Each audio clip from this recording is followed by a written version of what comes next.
Good morning, Karen from QuantumHeartAwakening. How did you sleep? How did you dream? That's something my friends and I ask each other, and it's become such a potent routine. You can hear my voice. I have morning voice, so forgive me. But I just wanted to hop on here. I felt called to do a reading about forgiveness. So, yes, this is a collective reading, but specifically around forgiveness and what is blocking forgiveness, and most importantly, what shows up on the other side of forgiveness. Okay, let's see where we go. It's not a secret that when we struggle to forgive, it prevents our transformation. It prevents this alchemizing process, this transmutation of turning this pain into love.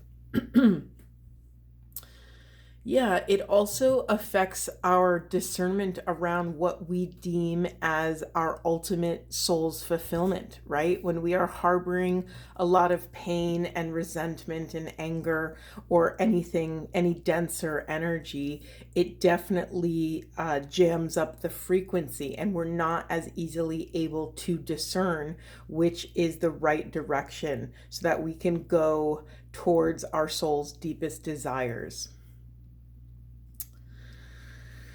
Okay, let's see. Let me start in the unconscious. So, the primary card in the unconscious is this yin card, this feminine energy. So, again, forgiveness requires us to be in balance within our inner feminine and inner masculine. Right? We have to be able to hold the logic and reason of a situation while also honoring the ways in which we can nourish and nurture the moment, right? If we remembered yesterday, I think we ended yesterday's reading on, this idea that everything is a gift, right? That this is happening, this is not happening to me, but this is happening for me. So if we can bring that balanced, grounded energy, excuse me. If we could bring that balanced energy into moments where we have to approach difficult situations, where we have to approach this, sharpened, prickly thing called forgiveness, as we review these moments in our lives that we have struggled to detach from, or rather, detach in a healthy, grounded way. So detach from something while also attaching to kind of this divine alignment. Again, on the other side of forgiveness is this pureness, this pristine, I'm just going to say it, heaven on earth. On the other side of forgiveness is heaven on earth. And what does that actually look like in 3D? That looks like total containment of self, being self-sourced. I'm sorry, containment sounds like we're keeping ourselves contained. I apologize. It's more that we get to resource ourselves from within instead of reaching external. So often on this path, whether it's the therapeutic path or spiritual healing or any other kind of healing work, so many people have the false perception that the goal is to be happy. Happiness is beautiful. It is a sacred, experience, but it is equal to all the other sacred, emotional, feeling, sensorial experiences. What I always share, and I kind of bring people back into focus, is that really what we're looking to is to access peace in any flavor of chaos, right? That to know that no matter what's happening outside of ourselves, that we can access aligned action, our boundaries, our truth, and be able to communicate or take steps in our lives in alignment with that truth. And to me, that is peace, right? When I can live my internal world out in the external world and vice versa. To have to be able to approach life from wholeness, to not fragment self in any part of my life. In a very early chapter of my life, I felt like I was the person that I was one way, I showed one part of my personality in front of family, another personality at work, another personality to my like secret spiritual, family. I just felt so fragmented. And let me tell you, it took such a toll on my mental, physical health. I was just physically exhausted because every time you step into this new part of self, it's essentially like you're abandoning another part. And so that part is going through this like betrayal and rejection and abandonment. Even though you may be smiling on the outside, there's this piece of fragmentation. So on the other side of forgiveness is this heaven on earth, which is this grounded wholeness. Okay. From this grounded wholeness, we get to lay these powerful foundations so that we can seed the planet. And sometimes seeding the planet looks like just seeding our little bit of earth, right? Our little bit of life in comparison to, the one consciousness that we're all vibrating with. Okay, yeah, this foundation gets to birth creation from an aligned place, from a place where we get to, again, bring all of self with us. This is how we dream a new world into being. I keep looking at that word being. Again, I say this all the time, and I don't know if it lands, but we are human beings, not human doings. And that's such like a sweet little simple idea, but it's so true. And I just spoke with my sister yesterday about this, of when we are met with adversity, it is most often our first instinct to want to run into the flames and take action to fix everything. When sometimes the thing that we're supposed to do is actually not take action.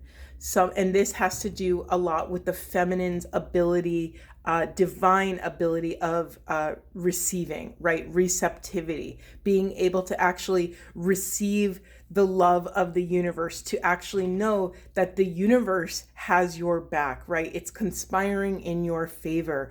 You are allowed to sit back in the passenger side and let the divine take the wheel. Sometimes one of my friends and I, we say, like, let the boss take the wheel, like let God take the wheel. We're not supposed to micromanage every moment of our lives, right? We have to leave space for the mystery. We have to leave space for God to be able to move around the puzzle pieces of our lives. By doing this and by practicing this level of surrender, we can finally release our grip from these release our tight grip from these soul patterns and contracts and anything that is left over from our past lives, any karma. Yeah, when we hold on to pain and dense emotions without properly taking care of them, without properly vibrating them out of our nervous system, we prevent this regeneration in our lives. It's like you planted a bunch of seeds, but then you covered them in put a piece of plywood over them. They won't be able to grow, right? They need light and sun and water. They need all of these elements in balance to be able to properly grow. Hold on, I need some ginger tea. Do you guys start your morning with ginger tea? I just started and it's like changed my life. It's a little stingy on the back of the throat, but it's delish. Okay, let's see. Where do we go next? It's funny. All of these blue cards, these last two rows. So with this series, I asked, what is blocking forgiveness? And this winter card was the first card that flew out. And again, what's blocking forgiveness? We have winter, we have reflection, transition, and release. I mean, it's perfect. You can't make this stuff up.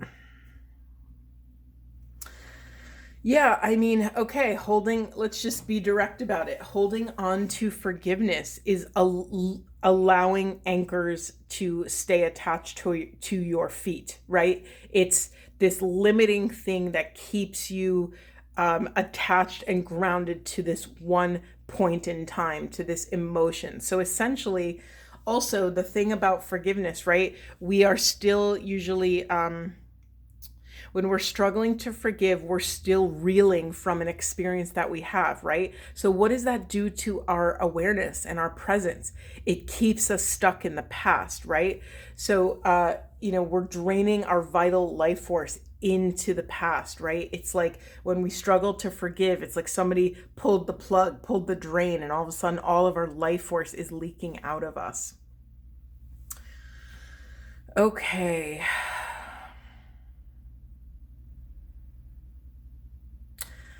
Yeah, I mean, some of these are obvious, but I'm just going to narrate this whole thing and, take what resonates, leave what doesn't. But when we can finally forgive, and let's be transparent here, right? When we are struggling to forgive and we're angry, especially anger, I feel like that's the one, or resentment, or something kind of very fiery. When we're reviewing this moment over and over and over again, and we're trying to go over it with a fine-tooth comb. I'm losing my train of thought. Hold on.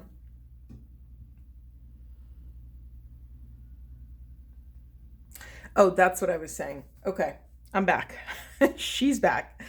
When we are struggling to let go of these denser emotions and feelings, we have to also realize that our external world is mirroring our internal world. So not only do we have to forgive this external person, place, or thing that did or did not do what we expected them to do, whatever that is, but we also have to forgive the parts of self that invested our energy and our hearts and our life force in that experience, in that person, right? Oftentimes when people disappoint us in some way, first of all, it immediately reveals our expectation, right? And sometimes those expectations are warranted. I like when I go to work or something, I have an expectation that my coworkers won't beat me over the head with a bat. That's kind of a given, right? I trust that this is a safe enough environment that I don't have to watch my back physically in that way. And so that's an extreme example, just to give you the idea of like, there's these kind of unspoken hidden expectations, but then there's the other expectations that we might think are unspoken and obvious, but to someone else who maybe didn't grow up in the way that we did, that it's not obvious. Or if, you're dealing with someone who, we all have our own trauma, right? We all have our own stuff from this life or a past life. And so you never know how people are going to come into relationship with you. So because that's not, let me drop into this. I don't want to say that's not reliable, but that's how it wants to come out of my mouth. That assumptions are not usually reliable, right? They're not usually reliable. So again, I'm going to invite you back to self and always back to your own power, your own sovereignty. So how can you be accountable of your side of the street? How can you take responsibility? Well, if you have desires or expectations that are more than just a lighthearted thing, that are deeper, you're allowed to create a sacred boundary around that. And not only are you allowed to, but then you have to actually take it a step further, grounded in reality, grounded in 3D, and communicate that boundary. Then the next step is actually holding that boundary.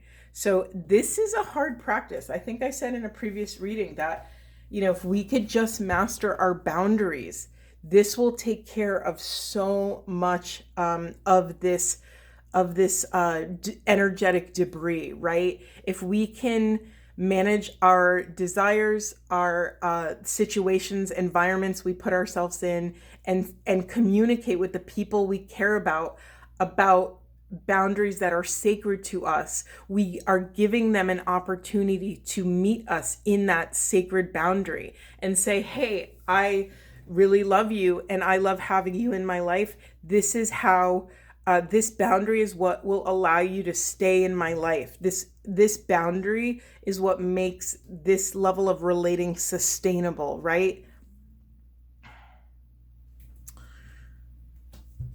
I just got hit with something. Hold on. Oh, okay. So the other part of being a divine steward of your bit of consciousness is that you yourself have to also, as you're setting these boundaries and communicating and then holding these boundaries, you yourself have to become a safe person to say no to. So you are allowed to communicate your boundaries and hold your boundaries, but we have to also honor that our boundary may not be in alignment with someone else's boundary. So you have to be a safe person for them to say, you know what, I don't, this boundary doesn't resonate with me. I'm not able to hold it. And then you have to be okay being met in that moment, because then you have a choice to make, right? If you have a strong boundary and someone cannot respect it and is communicating ahead of time that they will not, cannot, would not, whatever, respect this boundary, then you have to go inward and say, okay, what does this person mean to me? Is there a way we can both get to a yes, both get to a boundary that is in alignment with both parties? Or is this something that I need to cut out of my life? And that's sometimes a more difficult conversation, right? But again, it's not just doing the difficult work of identifying the boundary, communicating the boundary, and holding the boundary. We too have to become a safe space for someone to say no to. Meaning, we have to become a safe space for them to honor their boundaries as well. This is a profound gift when we can learn to take a no, or to gracefully take some version of rejection. It is not personal. Your boundaries are not personal, right? To them, it's for you. It's the best way that you can sustainably show up in the world, by having these boundaries in place, and other people get to do the same. Okay.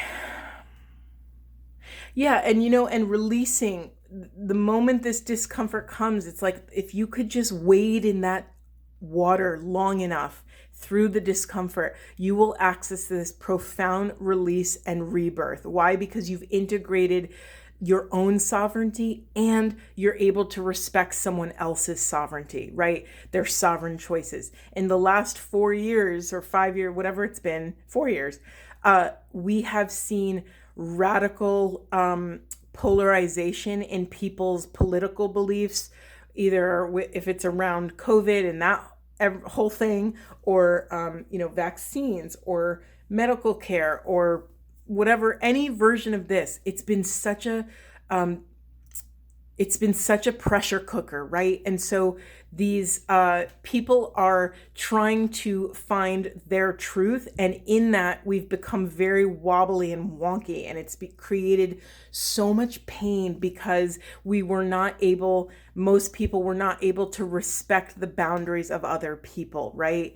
We have to respect. And what happened a lot of time, if someone has really strong boundaries and is really strong in their truth, it can trigger other people who maybe don't have that strong of a voice, or they're not able to express their inner self as eloquently as other people. And this is where we project all of our trauma onto other people. So we have become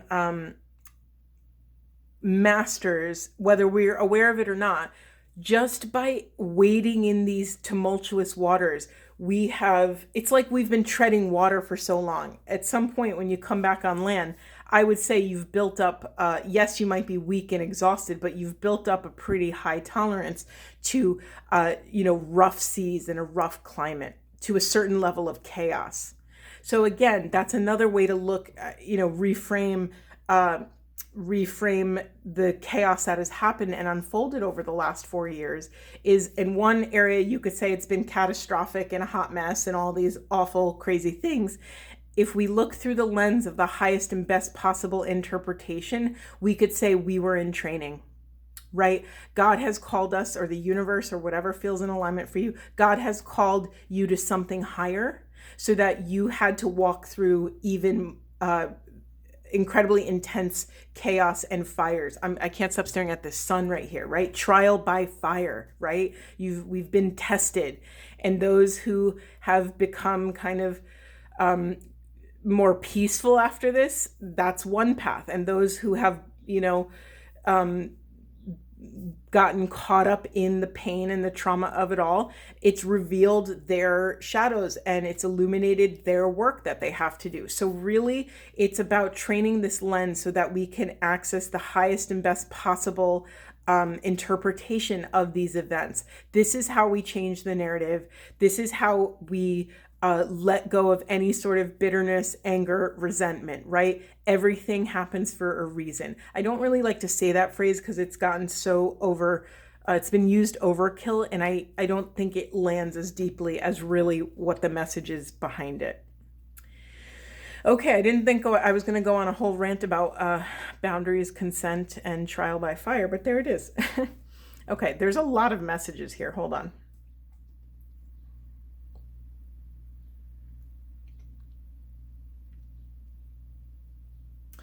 Oh my God, I didn't even see this, but in the unconscious, boom, it says boundaries. Where do you need to establish better boundaries? How did I even miss that?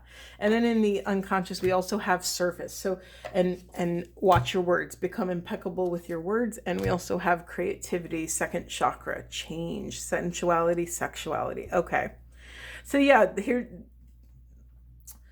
that which has been sent into the shadows is coming up to the surface to be illuminated, right? We are accessing deeper truth. We are working on our throat chakra. Be impeccable with your words right now, right? Words hold power. Words are like, when you speak, it's like you're constantly casting a spell out into the universe. I don't really like that phrase, casting a spell. It's like you're manifesting every word, every feeling, every energetic vibration you send out into the world. The universe or the cosmos or, this quantum field is going to talk back. So be mindful and sincere and full of integrity with choosing your words. Okay, let me take those away. It's pretty good reading for a morning reading when I'm barely awake. It's pretty solid. Okay. What else? Again, reminding you that the question I asked with earlier was what is in the way, what is blocking forgiveness? It's really easy. Okay, here's a narrative coming up.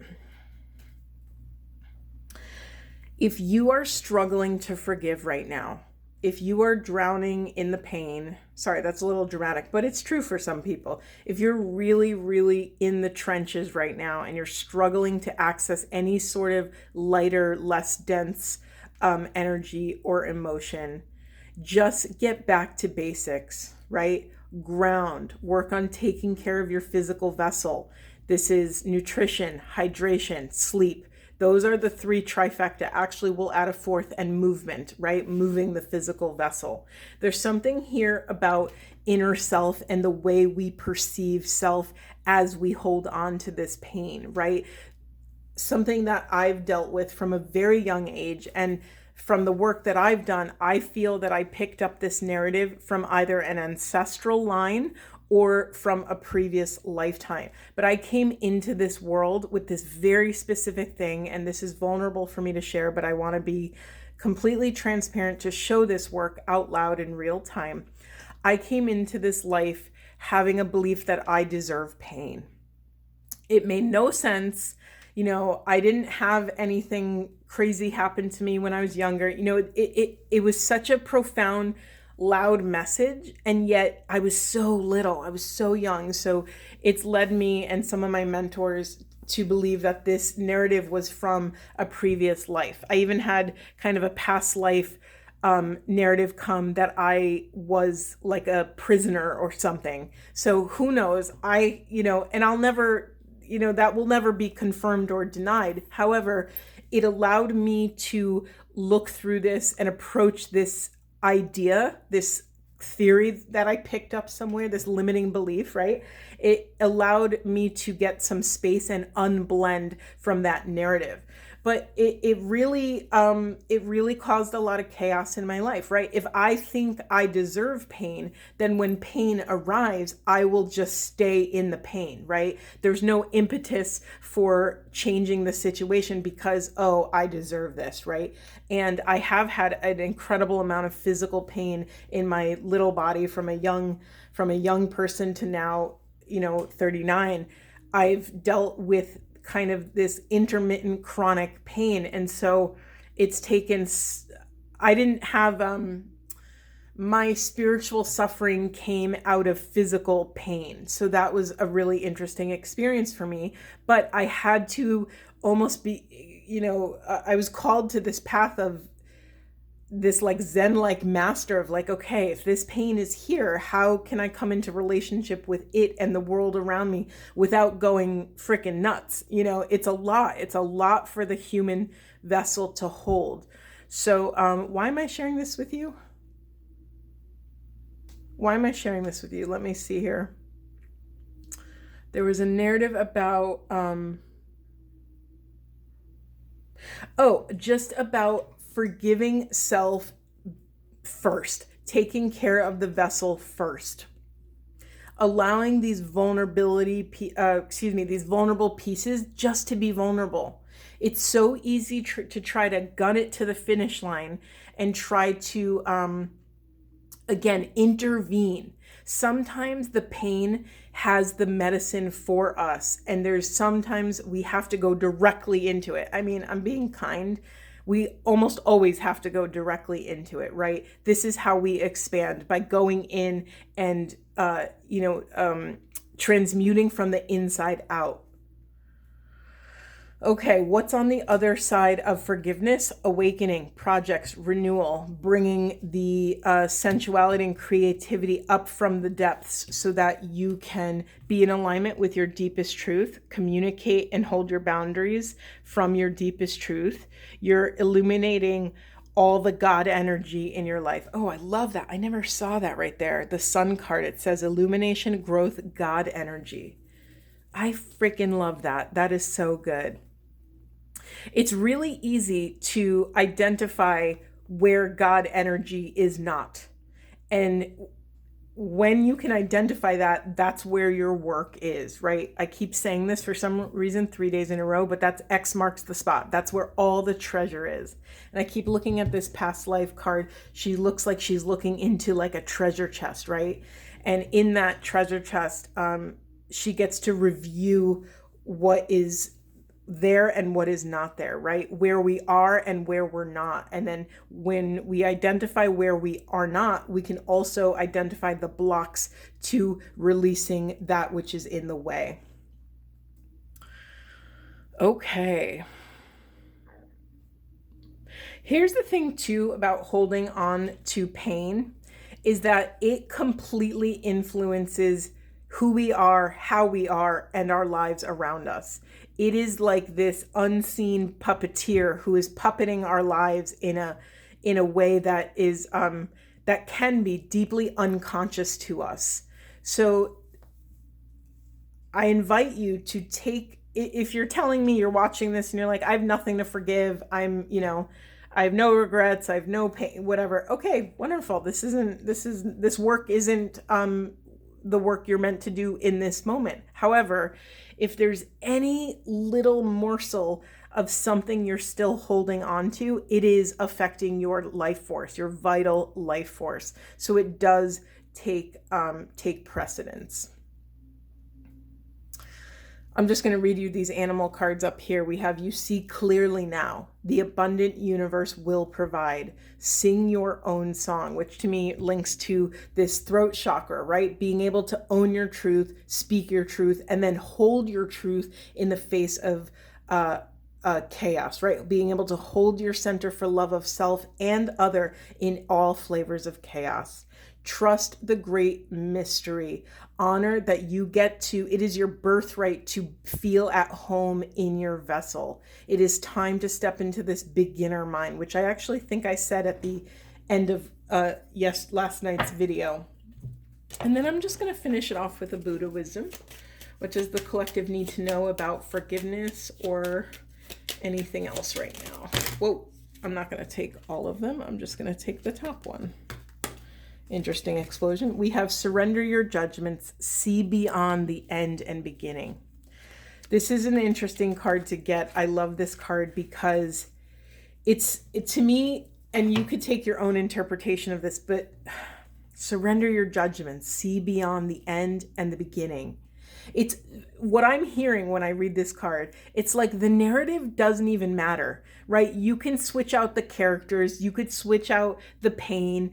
It's like these are just archetypes that we are being we are being tested with. I don't like that word tested, but that I want a more noble idea. Like we are being called to go on this hero's journey, right? And so we confront these obstacles and blocks so that we can, challenge the parts of self within that are called to something higher, are called to be something higher, right? My beautiful twin flame best friend sent me this beautiful little meme about, those who have gone through profound, great pain in this life are called to such fire, to walk through such fire because they're here for such a grand mission in this life. Okay, I hope this was supportive. I'm sending you all a lot of love. And be mindful of your grounding over the next 1 to 2 weeks. For some reason, that's coming out. Okay, I'll see you in the next one.